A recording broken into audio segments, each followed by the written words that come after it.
प्रणाम। हर हर महादेव। अनुलोम विलोम प्राणायाम। तो इस विषय पर हम बात करेंगे, लेकिन उससे पहले आप लोगों से एक मैं बात करना चाहूँगा। वो यह है कि आप लोगों में से कुछ लोग मुझे डायरेक्ट कॉल करें तो कृपया डायरेक्ट कोई भी कॉल मत करिए। केवल आप मैसेज मुझे भेज दीजिए। अगर आपका कोई भी प्रश्न हो तो उसके उत्तर देने का मैं यथासंभव प्रयास करूँगा। और जिन्होंने भी पेमेंट नहीं किया है वो कृपया पेमेंट भी कर दीजिए। चलिए अब हम बात करते हैं अनुलोम विलोम प्राणायाम। अनुलोम विलोम का अर्थ क्या है? अनुलोम अर्थात सीधा, विलोम अर्थात विपरीत। तो सीधे और विपरीत ढंग से जब हम श्वास को लेते हैं और छोड़ते हैं तो उसे अनुलोम विलोम कहकर हम बुलाते हैं। अब इसमें दो क्रम कहे गए हैं, एक है शीतल और एक है उष्ण। तो जो शीतल है, शीतल अनुलोम विलोम करने से क्या होता है, हमारा शरीर में शीतल तत्व को हम जागृत करते हैं और उष्ण से गर्माहट हमारे शरीर के भीतर आती है।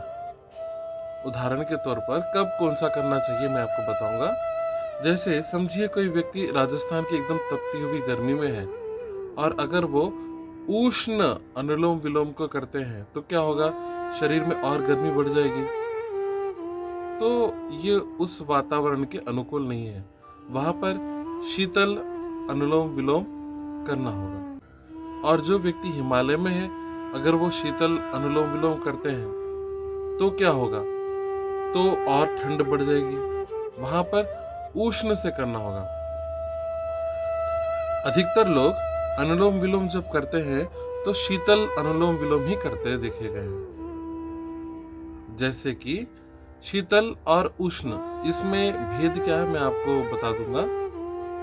शीतल अनुलोम विलोम अर्थात जब कभी भी आप अपने लेफ्ट नॉस्ट्रिल से श्वास को ग्रहण करते हैं और राइट नॉस्ट्रिल में से छोड़ते हैं, फिर राइट से लेते हैं, फिर लेफ्ट से छोड़ते हैं, तो ये जो क्रम है ये शीतल वाला हो गया। तो ये वाला जो प्राणायाम है, जब बहुत ज्यादा गर्मी वाली जगह पर है उस जगह पर आपको करना चाहिए। और उष्ण क्या है, सबसे पहले हम शुरू करेंगे राइट नॉस्ट्रिल से। जैसे राइट से श्वास लिए, राइट को फिर क्लोज कर देके लेफ्ट से छोड़े,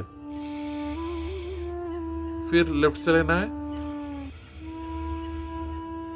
फिर लेफ्ट को क्लोज कर देके राइट ओपन करके राइट से छोड़ देंगे। तो ये उष्ण हो गया। तो ये अनुलोम विलोम क्रम है। आपको कम से कम इसका 5 से 10 मिनट तक का अभ्यास करना होगा अनुलोम विलोम प्राणायाम को। हाँ, यदि आपको कोई ज्यादा ही परेशानी, ज्यादा ही दिक्कतें आती है, अगर आपको अत्यधिक थकावट महसूस होता है तो आप फिर कुछ देर रोक सकते हैं इसको।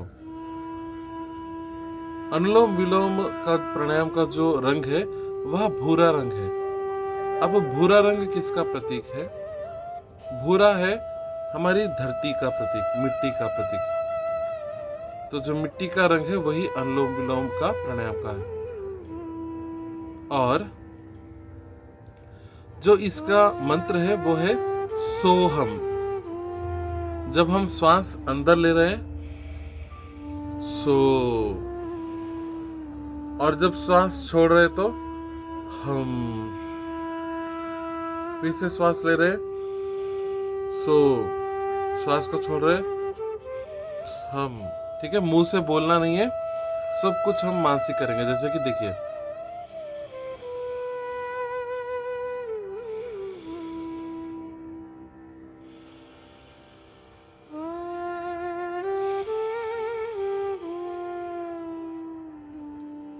यहाँ पर मैंने उच्चारण नहीं किया, लेकिन मानसिक रूप से मन ही मन में सोहम का जाप कर रहा हूं। नेत्र हमारे बंद रहेंगे।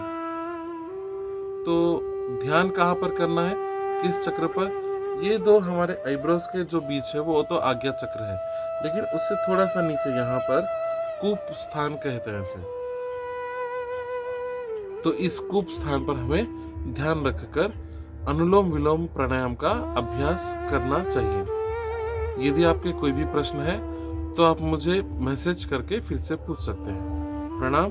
हर हर महादेव।